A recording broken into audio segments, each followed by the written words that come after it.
कि पहली बार वोट देने पे बहुत खुशी हुई है मुझे और मुझे अच्छा लगा।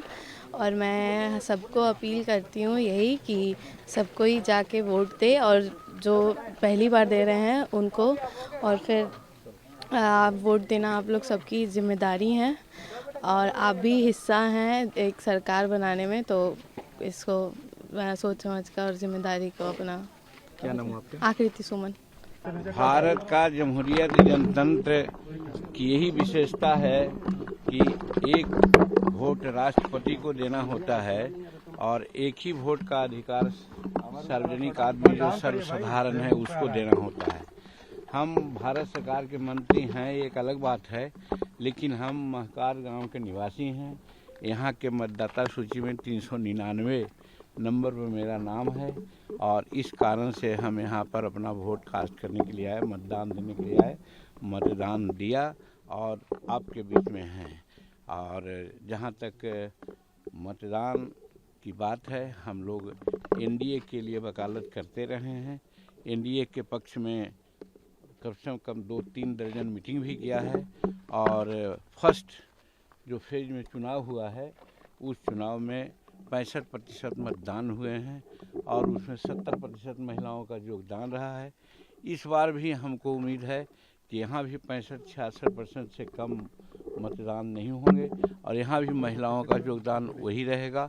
और जो वोट कास्ट हुआ है उसमें कम से कम 80 वोट 80 कैंडिडेट जो 200-122 में हैं, हम एनडीए के लोग जीतेंगे ऐसा अनुमान रहा है। यहाँ भी हमारे घर पर भी अधिकांश वोट एनडीए को मिला है। यहाँ कोई जोर जुल्म नहीं है, सब लोग अपने मन से जिनको मन होता है लोग वोट देते हैं, कहा नहीं जाता है। और जैसा कि हमको बताया गया कि यहाँ पर आधा से ज़्यादा वोट एनडीए को मिला है, बाकी और लोगों को मिला है।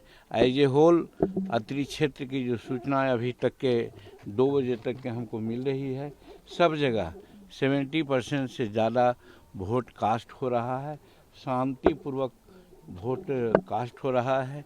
कल थोड़ी सी घटना लोग हटा दिए हैं, वो अत्रि में ही निमचक थाने में ही हमारे गांव के एक धीरज नाम करके और बगल में बिहटा गांव के है श्रवण मांझी, उन लोगों को लोग बुरी तरह से मारा पीटा है, हॉस्पिटलाइज थे, वो लोग आ रहे हैं। और इससे भी साबित होता है कि जो विपक्षी है इसके दिमाग में बात आ गई है कि अब हम हार रहे हैं तो लास्ट जो रिसोर्ट है जिससे कि टेरोराइज हो जाए जनता, मतदाता न वोट दें, वैसे प्रयास कर रहे हैं। लेकिन हम धन्यवाद देते हैं प्रशासन को। आज जैसा कि सुनने में आया है कि जिस इलाका में वो कहते हैं कि हम अत्रि के छत्री हैं, उस छत्री के जगह पर पल पल जगह पर सब सीआरपीएफ तैनात है और हर लोग को वोट देने में यही कहीं रुकावट नहीं है, सब लोग वोट कर रहे हैं। और यही कारण है कि अत्रि में भी हम लोग समझ रहे हैं कि 70-80% वोट हम लोगों के पक्ष में होगा और यहाँ से भी एनडीए के उम्मीदवार जीतेंगे। तेजस्वी यादव ने कहा है कि 18 तारीख को हम शपथ ग्रहण ले रहे हैं।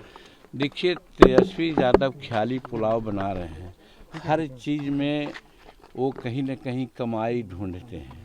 ऐसा करके वो पदाधिकारियों को भी सूची बना लिए होंगे कि फलना जगह कलेक्टर, फलना जगह एसपी, फलना जगह डीआईसी पोस्ट करेंगे और ऐसे स्थिति में कुछ लोगों से उगाही भी लिए होंगे। उसी तरह से मंत्रिमंडल का भी एक शैडो बना लिए होंगे और मंत्री जिसको बनाने की बात है उससे भी कुछ पैसा लिए होंगे। तो उनका ये लेने का, ये सब करने का एक आदत है।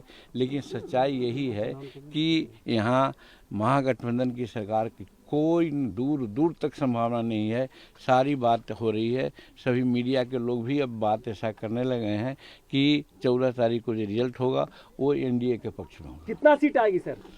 अब हमने कहा है कि कम से कम 160 सीट एनडीए को मिलेगा। दोनों जो चुनाव हुए हैं 6 को भी आवाज हो रहे हैं। सर दिल्ली में जो घटना घटी है उसको लेकर सर क्या आप लोग का स्टैंड है? देखिए, इसके बारे में हम कम से कम दर्जनों बार बोल चुके हैं, पता नहीं क्यों आप लोग रिपीट करते हैं। आप लोग एक दूसरे से संबंध रखते हैं कि नहीं रखते हैं। आपने देखा होगा कि ऑपरेशन सिंदूर यहाँ हुआ है, गलवान में हमारे बेटियों के सिंदूर को लोग लूट लिया था। हमारे जवान को शहीद हो गए 26-27 को, तो प्रधानमंत्री ने मधुबनी में आके कहा था कि हम इसका बदला लेंगे और ऐसा बदला लेंगे जो कभी नहीं भूलेगा वो आतंकवादी लोग। और देखा कि ऑपरेशन सिंदूर नाम करके घटना घटी और सारे आतंकवादी अड्डा जो पाकिस्तान में थे सबको एक तरह से रस्त नाबूद कर दिया। और उसी में से भागे हुए लोग हैं जो बाहर से नक्सलिज्म चलाते हैं। और दूसरी बात यह है कि अभी संसार में सबसे ज़्यादा नक्सलिज्म के प्रति मुखर हैं तो हमारे प्रधानमंत्री नरेंद्र मोदी जी की हर तरह से नक्सलिज्म को ख़त्म किया जाए। वो हम लोगों के जो स्वतंत्रता है उस पर वो आघात करते हैं। इसके चलते जो आतंकवादी हैं हमारे प्रधानमंत्री और हमारा देश पर किसी न किसी रूप में बदला के भावना से अटैक करना चाहता है। आज से 2-3 सप्ताह पहले भी प्रयास हुआ था, दूसरे हमारे जो बड़े शहर है मेट्रोपॉलिटन सिटी है वहाँ भी वैसा हुआ था, लेकिन दाल नहीं गली। दाल कल गल गई है, इस पर कार्रवाई हो रही है। लेकिन ये बात सही है कि ऑपरेशन सिंदूर के रिटेलिएशन में ये आतंकवादी घटनाएं हुई है। सर सीएम नीतीश कुमार ही होंगे सर? निश्चित रूप में आज हम 15 दिन पहले से सबसे पहले हम ही ने कहा था कि नीतीश कुमार का चेहरा को ही सामने रखा जाए चीफ मिनिस्टर के रूप में। और हम धन्यवाद देते हैं एनडीए के लोगों को कि अब सब लोग यही कह रहे हैं कि हमारा चेहरा नीतीश कुमार ही है चीफ मिनिस्टर का। इसलिए जो 14 तारीख को रिजल्ट होगा, एनडीए की सरकार बनेगी, वो नीतीश कुमार ही मुख्यमंत्री बनेंगे। बहुत बहुत शुक्रिया।